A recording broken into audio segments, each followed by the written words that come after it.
देशवासियों का पुरुषार्थ रंग लाया है कि हम विश्व की अर्थव्यवस्था में 5वें नंबर पर पहुंच चुके हैं।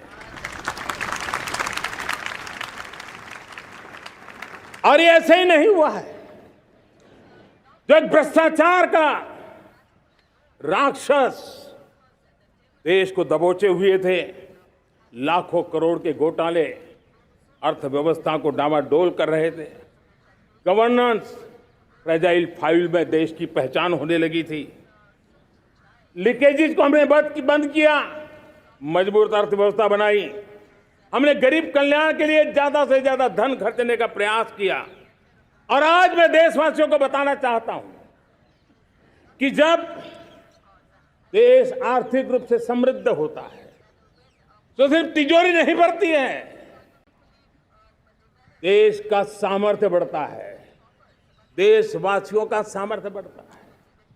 और तिजोरी का पाई पाई अगर ईमानदारी से जनता जनार्दन के लिए खर्च करने का संकल्प लेने वाली सरकार हो तो परिणाम के साथ है। मैं 10 साल का हिसाब तिरंगे की साक्षी में लाल किले की प्राचीर से मेरे देशवासियों को दे रहा हूं। आंकड़े देख करके आपको लगेगा इतना बड़ा बदलाव, इतना बड़ा सामर्थ्य। 10 साल पहले राज्यों को 30 लाख करोड़ रुपए भारत सरकार की तरफ से जाते थे। पिछले 9 साल में यह आंकड़ा 100 लाख करोड़ पर पहुंचा है। पहले स्थानीय निकाय के विकास के लिए भारत सरकार के खजाने से 70,000 करोड़ रुपया जाता था, आज वो 3 लाख करोड़ से भी ज्यादा जा रहा है। पहले गरीबों के घर बनाने के लिए 90,000 करोड़ रुपया खर्च होता था, आज वो 4 गुना होकर के 4 लाख करोड़ से भी ज्यादा खर्च गरीबों के घर बनाने के लिए हो रहा है।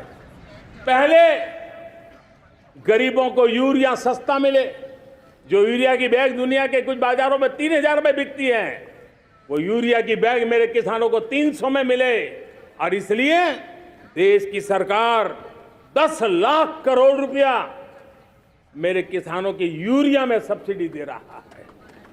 मुद्रा योजना 20 लाख करोड़ रुपए, उससे भी ज्यादा मेरे देश के नौजवानों को स्वरोजगार के लिए, अपने व्यवसाय के लिए, अपने कारोबार के लिए दिए हैं। 8 करोड़ लोगों ने नया कारोबार शुरू किया है। और 8 करोड़ लोगों ने कारोबार शुरू किया ऐसा नहीं, हर कारोबारी ने एक या दो लोगों को रोजगार दिया है। 8 से 10 करोड़ नए लोगों को रोजगार देने का सामर्थ्य ये मुद्रा योजना से लाभ लेने वाले 8 करोड़ नागरिकों को रहा है। एमएसएमई को करीब 3.5 लाख करोड़ रुपए की मदद से कोरोना के संकट में भी उनको डूबने नहीं दिया, मरने नहीं दिया, उनको एक ताकत दी है। 1 रैंक 1 पेंशन मेरे देश के सेना के जवानों का एक सम्मान का विषय था। 70,000 करोड़ रुपया भारत की तिजोरी से आज पहुंचा है, मेरे निवृत्त सेना के नायकों के जेब में, उनके परिवार में पहुंचा है। सभी कैटेगरी में, मैंने तो कुछ ही गिनाए, मैं ज्यादा समय लेना नहीं चाहता। हर कैटेगरी में पहले की तुलना में अनेक गुना धन देश के विकास के लिए, कोने कोने में रोजगार पैदा करने के लिए, पाई पाई का उपयोग भारत का भाग्य बदलने के लिए हो, और इसलिए हमने काम किया है।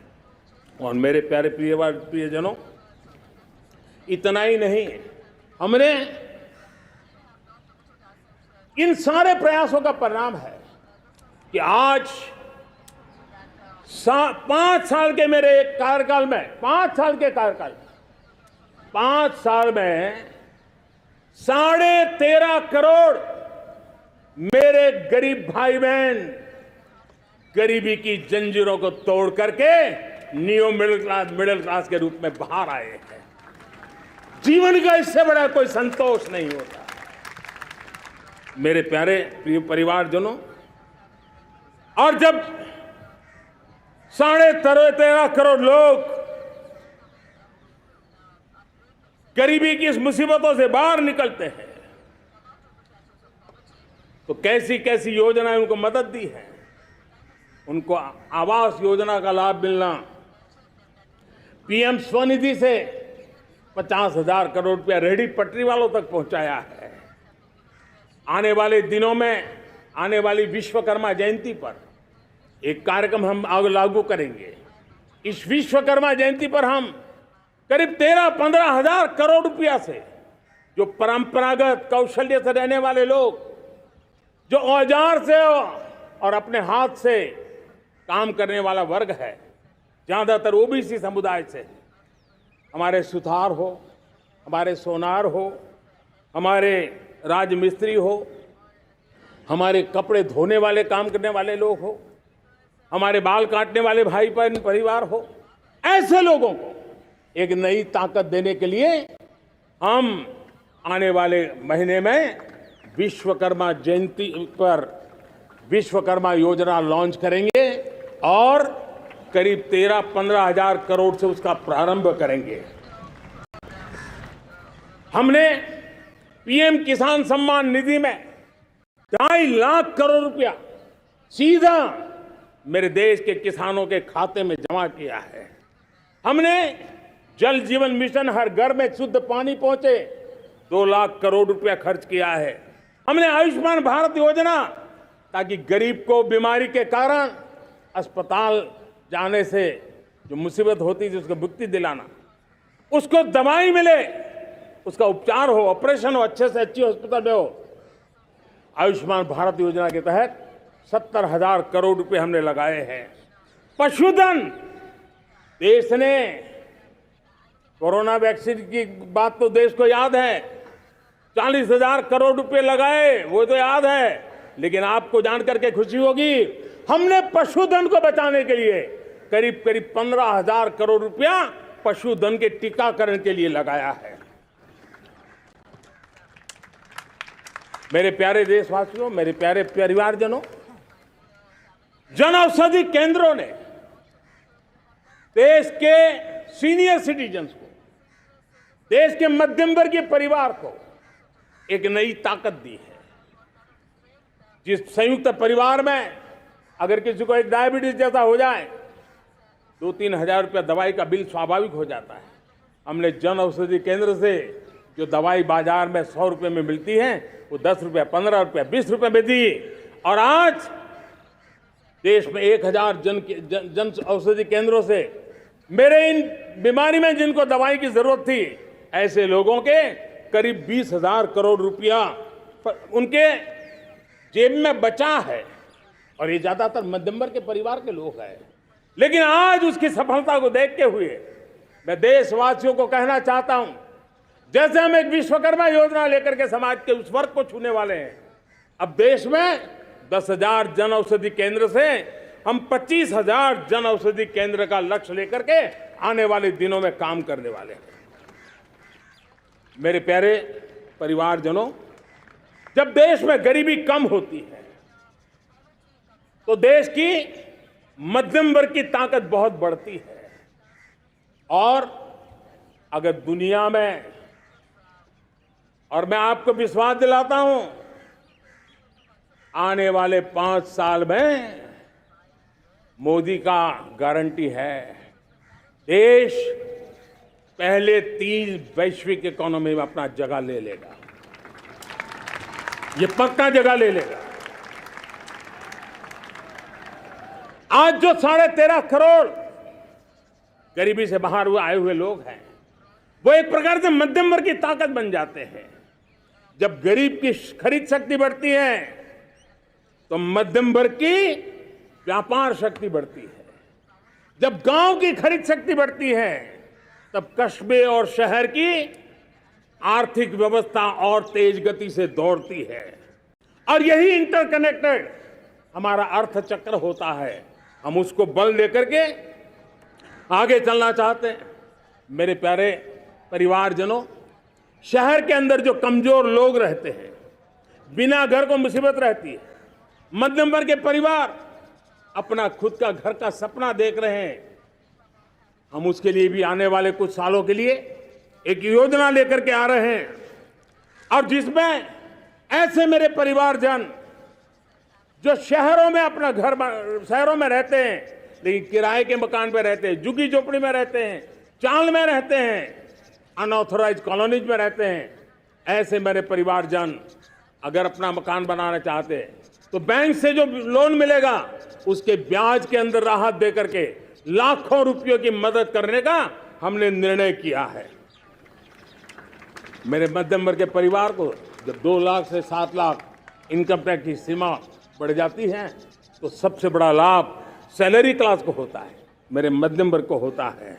इंटरनेट का डेटा बहुत महंगा था 2014 के पहले, आज दुनिया का सबसे सस्ता इंटरनेट का डेटा का खर्चा हो रहा है, हर परिवार के पैसे बच रहे हैं। मेरे प्यारे परिवारजनों, विश्व कोरोना के बाद अभी तक उभर नहीं पाया है। युद्ध ने फिर एक नई मुसीबत पैदा की है। आज दुनिया महंगाई के संकट से जूझ रही है। पूरी दुनिया की अर्थव्यवस्था को महंगाई ने दबोच के रखा है। हम भी दुनिया से जिन सामान की जरूरत होती है लाते हैं तो हमें सामान तो इंपोर्ट करते हैं, हमारा दुर्भाग्य है कि हमें महंगाई भी इंपोर्ट करनी पड़ती है क्योंकि पूरी दुनिया को महंगाई ने जकड़ के रखा है। लेकिन मेरे प्यारे परिवारजनों, भारत ने महंगाई को नियंत्रित रखने के लिए भरसक प्रयास किए हैं। पिछले कालखंड की तुलना में हमें कुछ सफलता भी मिली है, लेकिन इतने से संतोष नहीं मान सकते। दुनिया से हमारी चीजें अच्छी है, इतने बात से हम सोच नहीं सकते। मुझे तो मेरे देशवासियों को महंगाई की बोझ कम से कम हो, इस दिशा में और भी कदम उठाने हैं और हम उस कदम को उठा के रहेंगे। मेरा प्रयास निरंतर जारी रहेगा। मेरे प्यारे परिवारजनों, आज देश अनेक क्षमताओं को लेकर के आगे बढ़ रहा है। देश आधुनिकता की तरफ आगे बढ़ने के लिए काम कर रहा है। आज देश रिन्यूएबल एनर्जी पे काम कर रहा है, आज देश ग्रीन हाइड्रोजन पे काम कर रहा है। देश की स्पेस पे क्षमता बढ़ रही है तो देश की डीप सी मिशन में भी सफलता के साथ आगे चल रहा है। देश में रेल आधुनिक हो रही है तो वंदे भारत बुलेट ट्रेन भी आज देश के अंदर काम कर रही है। गांव-गांव पक्की सड़कें बन रही है तो इलेक्ट्रिक बसें, मेट्रो की रचना भी आज देश में हो रहे हैं। आज गांव-गांव तक इंटरनेट पहुंच रहा है तो क्वांटम कंप्यूटर के लिए भी देश तय कर रहता है। नैनो यूरिया, नैनो डीएपी उस पर काम हो रहा है तो दूसरी तरफ जैविक खेती पर भी हम बल दे रहे हैं। आज किसान उत्पादक संघ एफपीओ का निर्माण हो रहा है तो हम सेमीकंडक्टर का भी निर्माण करने के लिए चाह रहे हैं। हम दिव्यांग जनों के लिए एक सुगम भारत के निर्माण के लिए काम करते हैं तो हम पैरालंपिक में भी हिंदुस्तान का तिरंगा झंडा गाड़ने के लिए मेरे दिव्यांग जनों को सामर्थ्यवान बना रहे हैं। हम खिलाड़ियों को स्पेशल ट्रेनिंग दे रहे हैं।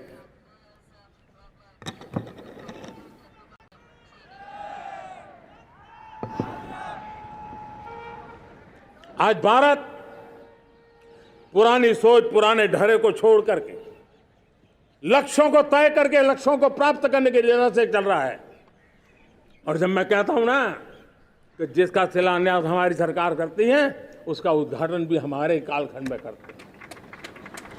इन दिनों जो मैं शिलान्यास कर रहा हूं ना, आप लिख के रखिए, उसके उद्घाटन भी आप सबने मेरे नसीब में ही छोड़े हुए हैं। हमारी कार्य संस्कृति बड़ा सोचना, दूर का सोचना, सर्वजन हिताय सर्वजन सुखाय सोचना, यह हमारी कार्यशैली रही है। और सोच से भी ज्यादा, संकल्प से भी ज्यादा हासिल कैसे करना, इस ऊर्जा के साथ हम काम करते हैं। हमने आजादी के काल अमृत महोत्सव में 75,000 अमृत सरोवर बनाने का संकल्प किया था। उस समय हमने हर जिले में 75 अमृत सरोवर बनाना संकल्प किया था। करीब 50-55 हजार अमृत सरोवर की कल्पना की थी, लेकिन आज करीब 75,000 अमृत सरोवर का काम निर्माण हो रहा है। ये अपने आप में बहुत बड़ा काम हो रहा है। जनशक्ति और जल शक्ति की ताकत भारत के पर्यावरण की रक्षा में भी काम आने वाली है।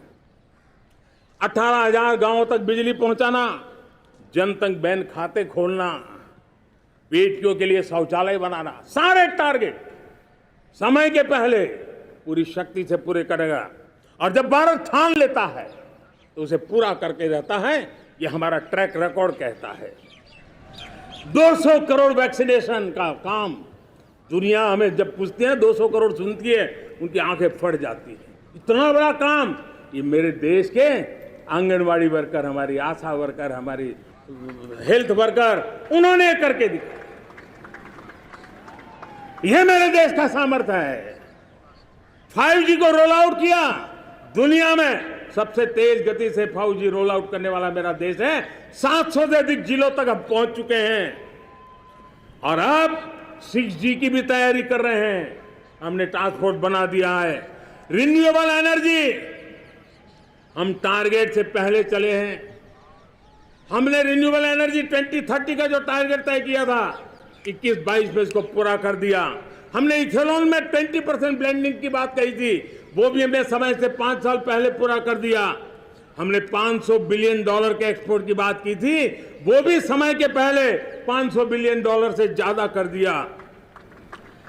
हमने तय किया, जो हमारे देश में 25 साल से चर्चा हो रही थी कि देश में नई संसद बने, पार्लियामेंट का कोई सत्र ऐसा नहीं था नई संसद के।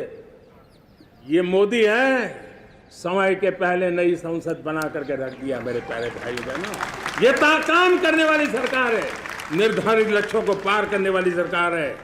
ये नया भारत है, ये आत्मविश्वास से भरा हुआ भारत है, ये संकल्पों को चरितार्थ करने के लिए जी जान से जुटा हुआ भारत है। और इसलिए ये भारत न रुकता है, ये भारत न थकता है, ये भारत न हाँफता है और न ही ये भारत हारता है। और इसलिए मेरे प्यारे परिवारजनों, आर्थिक शक्ति बढ़ी है तो हमारी सामरिक शक्ति को भी एक नई ताकत मिली है। हमारी सीमाएं पहले से अधिक सुरक्षित हुई है और मेरे सीमा पर बैठे हुए मेरे जवान जो देश की सीमाओं की रक्षा कर रहे हैं और मेरे देश की आंतरिक सुरक्षा के संभालने वाले यूनिफॉर्म फोर्सेस, मैं आजादी के इस पावन पर्व पर उनको भी अनेक अनेक बधाई देते हुए मेरी बात को आगे बढ़ाता हूं। सेना का अधिकरण हो, हमारी सेना युवा बने, हमारी सेना बैटल के लिए रेडी, युद्ध योग्य बने, इसलिए निरंतर रिफॉर्म का काम आज हमारी सेना में हो रहा है। मेरे प्यारे परिवारजनों, आए दिन हम लोग सुना करते थे, यहां बम धमाका हुआ, वहां बम धमाका हुआ, हर जगह पे लिखा हुआ रहता था कि इस बैग को मत छूना, अनाउंसमेंट होते रहते थे। आज देश सुरक्षा की अनुभूति कर रहा है और जब सुरक्षा होती है, शांति होती है, तो प्रगति के नए अरमान हम पूरे कर सकते हैं। उसको लिए सीरियल बम धमाके का जमाना बीती हुई बात हो गई है। निर्दोषों के जो मौत होते थे वो बीते हुए कल की बात हो गई है। आज देश में आतंकी हमलों में भारी कमी आई है। नक्सल प्रभावित क्षेत्रों में भी बहुत बड़ा बदलाव आया है, बहुत बड़ा परिवर्तन का एक वातावरण बना है। मेरे प्यारे परिवारजनों, प्रगति की हर चीज में, लेकिन जब 2047 हम एक विकसित भारत का सपना लेकर के चल रहे हैं तब, और वो सपना नहीं, 140 करोड़ देशवासियों का संकल्प है और उस संकल्प को सिद्ध करने के लिए परिश्रम की पराकाष्ठा भी है। और उसकी सबसे बड़ी ताकत होती है वो राष्ट्रीय चरित्र होता है। दुनिया में जिन जिन देशों ने प्रगति की है, दुनिया में जो जो देश संकटों से वो पार करके निकले हैं, उसमें हर चीज के साथ साथ एक महत्वपूर्ण कैटलिक एजेंट रहा है, वो राष्ट्रीय चरित्र रहा है। और हमें राष्ट्रीय चरित्र के लिए और बल देते हुए हमें आगे बढ़ना होगा। हमारा देश, हमारा राष्ट्रीय चरित्र ओजस्वी हो, तेजस्वी हो, पुरुषार्थी हो, पराक्रमी हो, प्रखर हो, ये हम सबका सामूहिक दायित्व है। और आने वाले 25 साल हम एक ही मंत्र को लेकर चले, ये हमारे राष्ट्रीय चरित्र के सिरमौर होना चाहिए। एकता का संदेश, भारत की एकता को जीना, भारत की एकता को आंच आए, न ऐसी मेरी भाषा होगी, न ऐसा मेरा कोई कदम होगा। हर पल देश को जोड़ने का प्रयास मेरी तरफ से भी होता रहेगा। भारत की एकता हमें सामर्थ्य देती है। उत्तर हो, दक्षिण हो, पूर्व हो, पश्चिम हो, गांव हो, शहर हो, पुरुष हो, नारी हो, हम सब ने एकता के भाव के साथ और विविधता भरे देश में एकता का सामर्थ्य होता है। और दूसरी महत्व की बात मैं देख रहा हूं, अगर 2047 में हमें हमारे देश को विकसित भारत के रूप में देखना है, तो हमें श्रेष्ठ भारत के मंत्र को जीना होगा, हमें चरितार्थ करना होगा। अब हमारे प्रोडक्शन में, मैंने 2014 में कहा था जीरो डिफेक्ट, जीरो इफेक्ट। दुनिया के किसी भी टेबल पर मेक इन इंडिया चीज हो तो दुनिया को विश्वास होना चाहिए, इससे बेहतर दुनिया में कुछ नहीं हो सकता है। ये अल्टीमेट होगा। हमारी हर चीज, हमारी सर्विसेज होगी तो श्रेष्ठ होगी, हमारे शब्द की ताकत होगी तो श्रेष्ठ होगी, हमारी संस्थाएं होगी तो श्रेष्ठ होगी, हमारी निर्णय प्रक्रियाएं होगी तो श्रेष्ठ होगी। ये श्रेष्ठता का भाव लेकर के हमें चलना होगा। तीसरी बात है, देश में आगे बढ़ाने के लिए एक अतिरिक्त शक्ति का सामर्थ्य भारत को आगे ले जाने वाला है, और वो है विमेन लेड डेवलपमेंट। आज भारत गर्व से कह सकता है कि दुनिया में नागरिक उड्डयन में अगर किसी एक देश में सबसे ज्यादा विमेन पायलट हैं तो मेरे देश में है। आज चंद्रयान की गति हो, मून मिशन की बात हो, मेरी विमेन साइंटिस्ट उसका नेतृत्व कर रहे हैं। आज विमेन सेल्फ हेल्प ग्रुप हो, मेरी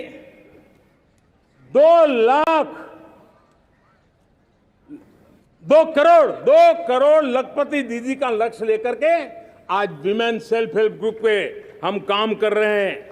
हम हमारी नारी शक्ति के सामर्थ्य को बढ़ावा देते हुए विमेन लेड डेवलपमेंट के, और जब G20 में मैंने विमेन लेड डेवलपमेंट के विषय को आगे बढ़ाया है तो पूरा G20 समूह इसके महत्व को स्वीकार कर रहा है, और उसके महत्व को स्वीकार कर करके वो उसको बहुत बल दे रहे हैं। उसी प्रकार से भारत विविधताओं से भरा देश है। असंतुलित विकास के हम शिकार रहे हैं। मेरा पराया का के कारण हमारे देश के कुछ हिस्से उसके शिकार रहे हैं। अब हमें रीजनल एस्पिरेशंस को, संतुलित विकास को बल देना है, और रीजनल एस्पिरेशंस को लेकर के उस भावना को हमें सम्मान देते हुए, जैसे हमारी भारत माँ का कोई, हमारा शरीर का कोई अंग अगर अविकसित रहे तो हमारा शरीर विकसित नहीं माना जाएगा। हमारा शरीर का कोई अंग दुर्बल रहे तो हमारा शरीर स्वस्थ नहीं माना जाएगा। वैसे ही मेरी भारत माता, उसका कोई एक भूभाग भी, समाज का कोई तबका भी अगर दुर्बल रहे तो मेरी भारत माता समर्थ है, स्वस्थ है, ऐसा बैठ करके हम नहीं बैठ सकते। और इसलिए रीजनल एस्पिरेशंस को हमने एड्रेस करने की आवश्यकता है, और इसलिए हम समाज का सर्वांगीण विकास हो, सर्वस्पर्शी विकास हो, भूभाग के हर क्षेत्र को उसकी अपनी ताकत को खिलने का अवसर मिले, उस दिशा में आगे बढ़ना चाहते हैं। मेरे प्यारे परिवारजनों, भारत एक मदर ऑफ डेमोक्रेसी है। भारत मॉडल ऑफ डाइवर्सिटी भी है। भाषाएं अनेक हैं, बोलियां अनेक हैं, परिधान अनेक है, विविधताएं बहुत है। हमने उन सारे को आधार पर आगे बढ़ना है। मेरे प्यारे परिवारजनों, देश के जब मैं एकता की बात करता हूं, तब अगर घटना मणिपुर में होती है तो पीड़ा महाराष्ट्र में होती है। अगर बाढ़ आसाम में आती है तो बेचैन केरला हो जाता है। हिंदुस्तान के किसी भी हिस्से में कुछ भी हो, हम एक अंगांगी भाव की अनुभूति करते हैं। मेरे देश की बेटियों पर जुल्म न हो, यह हमारा सामाजिक भी दायित्व है, यह हमारा पारिवारिक दायित्व भी है, और ये देश के नाते हम सबका दायित्व है। आज जब अफगानिस्तान से गुरु ग्रंथ साहब के स्वरूप को लाते हैं तो पूरा देश गौरव की अनुभूति करता है। जब आज दुनिया के किसी देश में कोविड के काल में मेरा कोई सिख भाई लंगर लगाता है, भूखों को खिलाता है और दुनिया में वाहवाही होती है, तो हिंदुस्तान का सीना चौड़ा हो जाता है।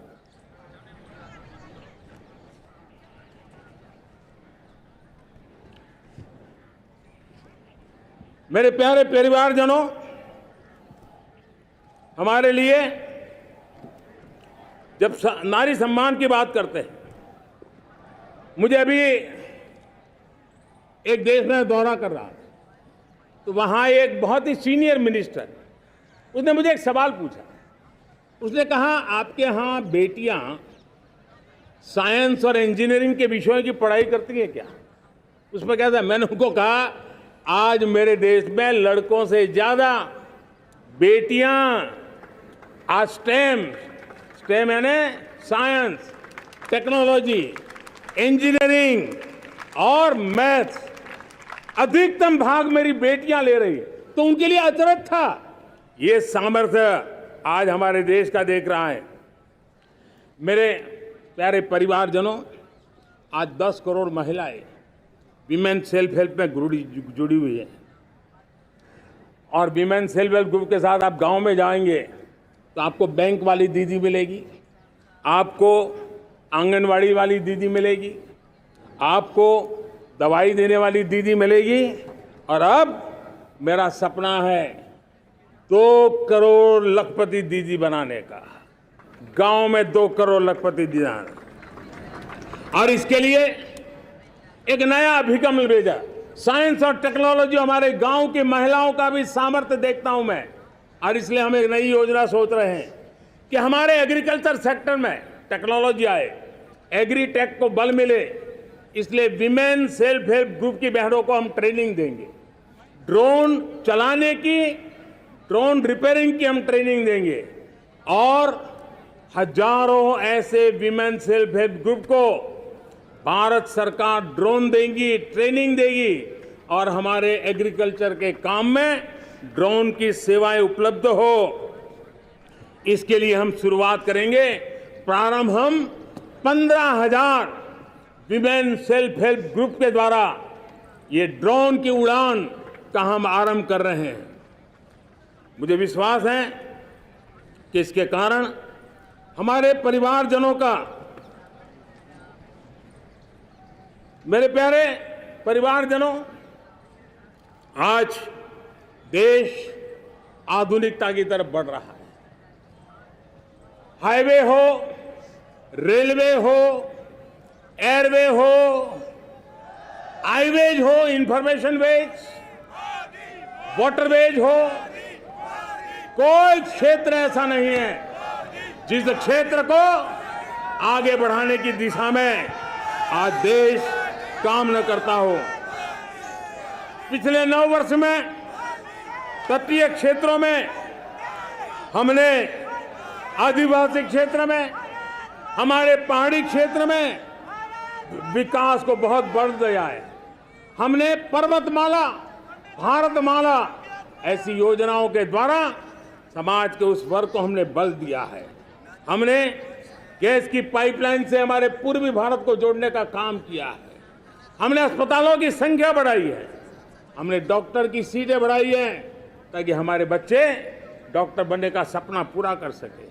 हमने मातृभाषा में पढ़ाने पर बल दिया है, अब मातृभाषा में वो पढ़ाई कर सके उस दिशा में। और मैं भारत के सुप्रीम कोर्ट का भी धन्यवाद करता हूं कि भारत की सुप्रीम कोर्ट ने कहा है कि आप जो जजमेंट देंगे उसका जो ऑपरेटिव पार्ट होगा वो जो अदालत में आया है उसकी भाषा में उसको उपलब्ध होगा। मातृभाषा का महात्म्य आज बढ़ रहा है।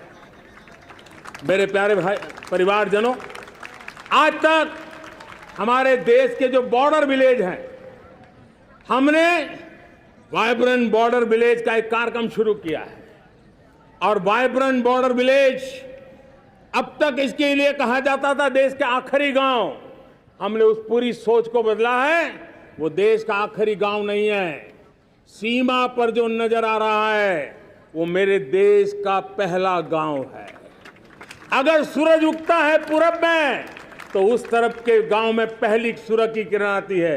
अगर सूरज ढलता है तो इस तरफ के गांव में आखिरी किरण उसका लाभ मिलता है। ये मेरे पहले गांव है और मुझे खुशी है कि आज मेरे इस कार्यक्रम के विशेष मेहमान, ये जो पहले गांव है, सीमावर्ती गांव है, उसके 600 प्रधान आज इस लाल किले की प्राचीर के इस महत्वपूर्ण कार्यक्रम का हिस्सा बनने के लिए आए। पहली बार वो इतनी दूर तक आए हैं, नए संकल्प और सामर्थ्य के साथ जुड़ने के लिए आया है। मेरे प्यारे परिवारजनों, हमने संतुलित विकास के लिए एस्पिरेशनल डिस्ट्रिक्ट, एस्पिरेशनल ब्लॉक की कल्पना की और आज उसके सुखद परिणाम मिल रहे हैं। आज राज्य के जो नॉर्मल पैरामीटर्स हैं, जो एस्पिरेशनल डिस्ट्रिक्ट कभी बहुत पीछे थे, वो आज राज्य में भी अच्छा करने लग गए हैं और मुझे विश्वास है कि आने वाले दिनों में ये हमारे आकांक्षी जिले, हमारे आकांक्षी बॉल अवश्य आगे बढ़ेंगे। जैसे मैंने कहा था, भारत का चरित्र की चर्चा कर रहा था तो मैंने पहला कहा था भारत की एकता, दूसरा कहा था भारत श्रेष्ठता की तरफ बल दें, तीसरा कहा था विमेन लेड डेवलपमेंट की मैंने बात कही थी। और मैं आज एक बात और कहना चाहता हूं कि हम जैसे रीजनल एस्पिरेशन, मैंने चौथी बात कही थी, पांचवी महत्व की बात, और भारत ने उस दिशा में जाओ, और वो है हमारा राष्ट्रीय चरित्र विश्व मंगल के लिए सोचने वाला होना चाहिए। हमें देश को इतना मजबूत बनाना है जो विश्व मंगल के लिए भी अपनी भूमिका अदा करे।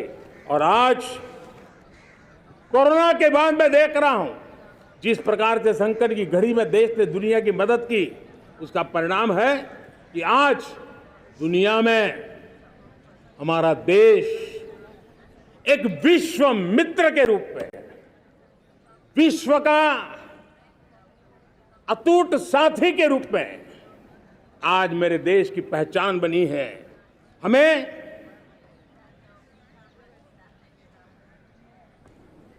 जब विश्व मंगल की बात करते हैं तब भारत का मूलभूत विचार है, उस विचार को हम आगे बढ़ाने लोग हैं। और मुझे खुशी है कि आज अमेरिकी संसद के भी कई चुने हुए गणमान्य प्रतिनिधि भी आज हमारे 15 अगस्त के इस अवसर में हमारे बीच में मौजूद है। भारत की सोच कैसी है, हम विश्व मंगल की बात को कैसे आगे बढ़ाते हैं। अब देखिए, हम जब सोचते हैं तो क्या कहते हैं, हमने दुनिया के सामने ये दर्शन रखा है और दुनिया उस दर्शन को लेकर के हमारे साथ जुड़ रही है। हमने कहा one sun, one world, one grid. Renewable energy के क्षेत्र में एक बहुत बड़ा हमारा स्टेटमेंट है, आज दुनिया उसको स्वीकार कर रही है। कोविड के बाद हमें दुनिया को कहा हमारा अप्रोच होना चाहिए वन अर्थ, वन हेल्थ। समस्याओं का समाधान तभी होगा जब मानव को, पशु को, पौधे को बीमारी के संबंध में समान रूप से एड्रेस किया जाएगा, तब जाकर के हम करेंगे। हमने G20 समिट के लिए दुनिया के सामने कहा है one world, one family, one future. इस सोच को लेकर के चल रहे हैं। हमने क्लाइमेट को लेकर के दुनिया जो संकट से जूझ रही है, हमने रास्ता दिखाया है, लाइफ मिशन लॉन्च किया है, लाइफस्टाइल फॉर एनवायरनमेंट। हमने दुनिया के सामने इंटरनेशनल सोलर अलायंस बनाया और आज दुनिया के कई देश इंटरनेशनल सोलर अलायंस का हिस्सा बन रहे हैं।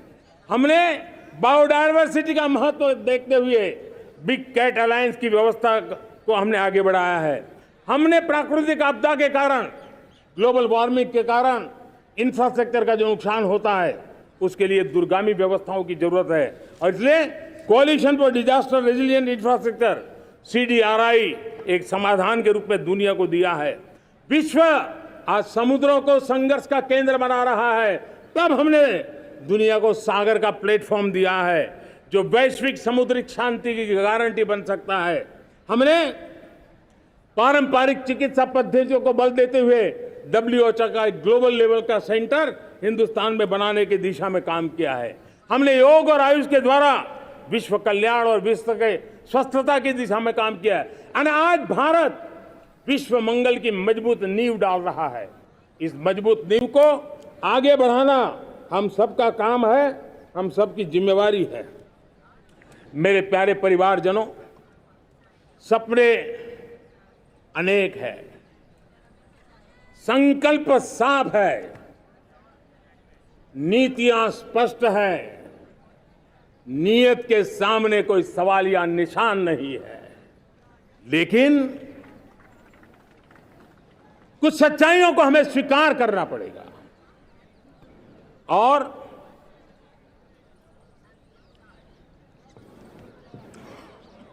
उसके समाधान के लिए मेरे प्रिय परिवारजनों, मैं आज लाल किले से आपकी मदद मांगने आया हूं। मैं लाल किले से आपके आशीर्वाद मांगने आया हूं, क्योंकि पिछले सालों मैंने देश को जो समझा है, देश की आवश्यकताओं को जो मैंने परखा है और अनुभव के आधार पर मैं कह रहा हूं कि आज गंभीरतापूर्वक उन चीजों को हमें लेना होगा। आजादी के अमृतकाल में 2047 में जब देश आजादी के 100 साल मनाएगा, उस समय दुनिया में भारत का तिरंगा झंडा विकसित भारत का तिरंगा झंडा होना चाहिए।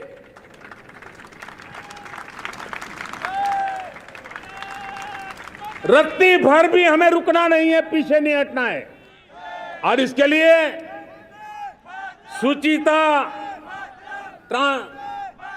पारदर्शिता और निष्पक्षता, ये पहली मजबूती की जरूरत है। हमें उस मजबूती को जितना ज्यादा खाद पानी दे सकते हैं, संस्थाओं के माध्यम से दे सकते हैं, नागरिक के नाते दे सकते हैं, परिवार के नाते दे सकते हैं, ये हमारा सामूहिक दायित्व होना चाहिए। और इसलिए पिछले 75 साल का इतिहास देखिए, भारत के सामर्थ्य में कोई कमी नहीं थी। अरे जो देश कभी सोना की चिड़िया कहा जाता था, वो देश क्यों न फिर से उस सामर्थ्य को लेकर के खड़ा हो सकता है।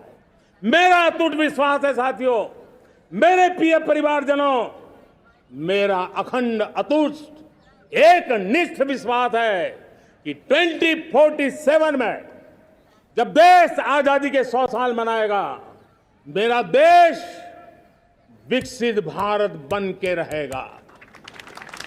और ये मैं मेरे देश के सामर्थ्य के आधार पर कह रहा हूं, मेरे उपलब्ध संसाधनों के आधार पर कह रहा हूं और सबसे ज्यादा 30 से कम आयु वाली मेरी युवा शक्ति के भरोसे कह रहा हूं, मेरी माताओं बहनों के सामर्थ्य के भरोसे कह रहा हूं। लेकिन उसके सामने अगर कोई रुकावट है, कुछ विकृतियां पिछले 75 साल में ऐसे घर कर गई है, हमारी समाज व्यवस्था का ऐसा हिस्सा बन गई है कि कभी कभी तो हम आंख भी बंद कर देते हैं। अब आंख बंद करने का समय नहीं है। अगर सपनों को सिद्ध करना है, संकल्प को पार करना है, तो हमें ये आंख मिचौली बंद करके, आंख में आंख मिला करके 3 बुराइयों से लड़ना बहुत समय की मांग है। हमारे देश की सारी समस्याओं की जड़ में भ्रष्टाचार ने दीमक की तरह देश की सारी व्यवस्थाओं को, देश के सामर्थ्य को पूरी तरह नोच लिया है। भ्रष्टाचार से मुक्ति, भ्रष्टाचार के खिलाफ जंग हर इकाई में, हर क्षेत्र में। और मैं देशवासियों, मेरे प्रिय परिवारजनों, ये मोदी के जीवन का कमिटमेंट है। ये मेरे व्यक्तित्व का एक कमिटमेंट है कि मैं भ्रष्टाचार के खिलाफ लड़ाई लड़ता रहूंगा। दूसरा, हमारे देश को नोच लिया है परिवारवाद ने। इस परिवारवाद ने देश को जिस प्रकार से जकड़ के रखा है, उसने देश के लोगों का हक छीना है। और तीसरी बुराई तुष्टीकरण की है। ये तुष्टीकरण में भी देश के मूलभूत चिंतन को, देश के सर्व समावेशक हमारे राष्ट्रीय चरित्र को दाग लगा दिए हैं, तहस नहस कर दिया है इन लोगों ने।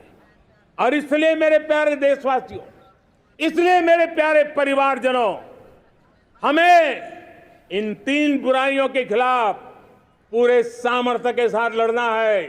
भ्रष्टाचार, परिवारवाद, तुष्टीकरण, ये चुनौतियां हमारे, ये ऐसी चीजें पनपी है जो हमारे देश के लोगों का जो आकांक्षा है उसका दमन करती है। हमारे देश के कुछ लोगों के पास जो छोटा मोटा सामर्थ्य है उसका शोषण करती है। ये ऐसी चीजें हैं जो हमारे लोगों की आशा आकांक्षाओं को सवाल या निशान में गाड़ देती है। हमारे गरीब हो, हमारे दलित हो, हमारे पिछड़े हो, हमारे पसमानदा हो, हमारे आदिवासी भाई बहन हो, हमारी माताएं बहनें हो, हमने सबने उनके हकों के लिए इन तीन बुराइयों से मुक्ति पानी है। हमें भ्रष्टाचार के खिलाफ एक नफरत का माहौल बनाना है। जैसे गंदगी हमें नफरत पैदा करती है ना, मन में गंदगी पसंद नहीं है, ये सार्वजनिक जीवन की इससे बड़ी कोई गंदगी नहीं हो सकती। और इसलिए हमारे स्वच्छता अभियान को एक नया मोड़ ये भी देना है कि हमें भ्रष्टाचार से मुक्ति पानी है। सरकार टेक्नोलॉजी से भ्रष्टाचार की मुक्ति के लिए बहुत प्रयास कर रही है। आपको जानकर के हैरानी होगी, इस देश में पिछले 9 साल में एक काम मैंने ऐसे किया, आंकड़ा सुनोगे तो लोगों का मोदी ऐसा करता है जैसे 10 करोड़ लोग करीब करीब जो गलत फायदा उठाते थे वो मैंने रोक दिया। तो आप में से कोई कहेगा आपने लोगों से अन्याय कर दिया। जी नहीं, ये 10 करोड़ कौन लोग थे? ये 10 करोड़ वो लोग थे जिनका जन्म ही नहीं हुआ था और उनके नाम पर उनके विडो हो जाते थे, वो वृद्ध हो जाते थे, वो दिव्यांग हो जाते थे, फायदे लिए जाते थे। 10 करोड़ ऐसे बेनामी जो चीजें चलती थी उसको रोकने का पवित्र काम, भ्रष्टाचारियों की संपत्ति जो हमने जब्त की है ना, वो पहले की तुलना में 20 गुना ज्यादा की है। मेरे प्यारे परिवारजनों, ये आपकी कमाई का पैसा लोग लेकर के भागे थे, 20 गुना ज्यादा संपत्ति को जब्त करने का। और इसलिए लोगों की मेरे प्रति नाराजगी होना बहुत स्वाभाविक है, लेकिन मुझे भ्रष्टाचार के खिलाफ की लड़ाई को आगे बढ़ाना है। हमारे सरकारी व्यवस्था ने पहले कैमरा के सामने तो कुछ हो जाता था, लेकिन बाद में चीजें अटक जाती थी। हमने पहले की तुलना में कई गुना ज्यादा अदालत में चार्जशीट की है और अब जमानतें भी नहीं मिलती हैं। वैसी पक्की व्यवस्था को लेकर के हम आगे बढ़ रहे हैं, क्योंकि हम ईमानदारी से भ्रष्टाचार के खिलाफ लड़ रहे हैं। आज परिवारवाद और तुष्टीकरण, इसने देश का बहुत बड़ा दुर्भाग्य किया है। अब लोकतंत्र में ये कैसे हो सकता है कि पॉलिटिकल पार्टी, और मैं विशेष बल दे रहा हूं पॉलिटिकल पार्टी, आज मेरे देश के लोकतंत्र में एक ऐसी विकृति आई है जो कभी भारत के लोकतंत्र को मजबूती नहीं दे सकती। और वो क्या है बीमारी? परिवारवादी पार्टियां, और उनका तो मंत्र क्या है? Party of the family, by the family and for the family. इनका तो जीवन मंत्र यही है कि उनकी पॉलिटिकल पार्टी, उनका राजनीतिक दल परिवार का, परिवार के द्वारा और परिवार के लिए, परिवारवाद और भाई भतीजावाद प्रतिभाओं के दुश्मन होते हैं, योग्यता को नकारते हैं, सामर्थ्य को स्वीकार नहीं करते हैं, और इसलिए परिवारवाद इस देश के लोकतंत्र की मजबूती के लिए उसकी मुक्ति जरूरी है। सर्वजन हिताय सर्वजन सुखाय, हर किसी को हक मिले इसलिए, और सामाजिक न्याय के लिए भी ये बहुत। उसी प्रकार से तुष्टीकरण ने सामाजिक न्याय का सबसे बड़ा नुकसान किया।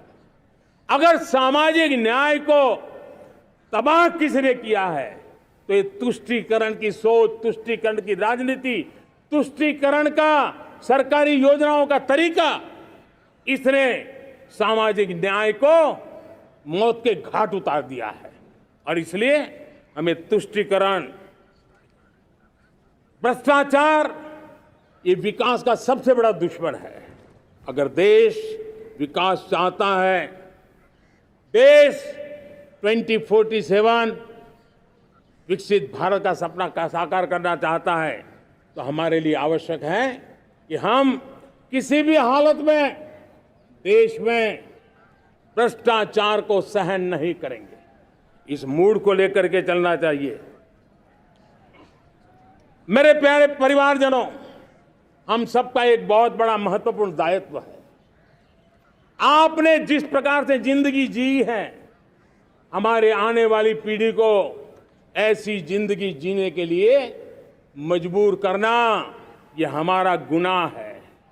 यह हमारा दायित्व है कि हमारे आने वाली पीढ़ी को हम ऐसा समृद्ध देश दें, ऐसा संतुलित देश दें, ऐसा सामाजिक न्याय की धरोहर वाला देश दें, ताकि छोटी छोटी चीजों को पाने के लिए उन्हें कभी भी संघर्ष न करना पड़े। हम सभी का कर्तव्य, हर नागरिक का कर्तव्य है, और ये अमृतकाल कर्तव्य काल है। हम कर्तव्य से पीछे नहीं उठ सकते। हमें वो भारत बनाना है जो पूज्य बापू के सपनों का था। हमें वो भारत बनाना है जो हमारे स्वतंत्र सेनानियों का सपना था। हमें वो भारत बनाना है जो हमारे वीर शहीदों का था, हमारी वीरांगनाओं का था, जिन्होंने मातृभूमि के लिए अपना जीवन दे दिया था। मेरे प्यारे परिवारजनों, मैं जब 2014 में आपके पास आया था, तब 2014 में मैं परिवर्तन का वादा लेकर के आया था। 2014 में मैंने आपको वादा किया था मैं परिवर्तन लाऊंगा, और 140 करोड़ मेरे परिवारजन, आपने मुझ पे भरोसा किया और मैंने विश्वास पूरा करने की कोशिश की। रिफॉर्म, परफॉर्म, ट्रांसफॉर्म, वो 5 साल जो वादा था वो विश्वास में बदल गया, क्योंकि मैंने परिवर्तन का वादा किया था। रिफॉर्म, परफॉर्म, ट्रांसफॉर्म के द्वारा मैंने वादे को विश्वास में बदल दिया। कठोर परिश्रम किया है, देश के लिए किया है, शान से किया है, सिर्फ और सिर्फ नेशन फर्स्ट, राष्ट्र सर्वोपरि, इस भाव से किया है। 2019 में परफॉर्मेंस के आधार पर आप सबने मुझे फिर से आशीर्वाद दिया। परिवर्तन का वादा मुझे यहां ले आया, परफॉर्मेंस मुझे दोबारा ले आया, और आने वाले 5 साल अभूतपूर्व विकास के हैं। 2047 के सपने को साकार करने का सबसे बड़ा स्वर्णिम पल आने वाले 5 साल है। और अगली बार 15 अगस्त को इसी लाल किले से मैं आपको देश की उपलब्धियां, आपके सामर्थ्य, आपके संकल्प, उसमें हुई प्रगति, उसकी जो सफलता है, उसके गौरवगान, उससे भी अधिक आत्मविश्वास के सामने आपके सामने मैं प्रस्तुत करूंगा। मेरे प्यारे प्रियजनों, मेरे परिवारजनों, मैं आप में से आता हूं, मैं आपके बीच से निकला हूं, मैं आपके लिए जीता हूं। अगर मुझे सपना भी आता है तो आपके लिए आता है। अगर मैं पसीना भी बहाता हूं तो आपके लिए बहाता हूं। क्योंकि इसलिए नहीं कि आपने मुझे दायित्व दिया है, मैं इसलिए कर रहा हूं कि आप मेरे परिवारजन हैं।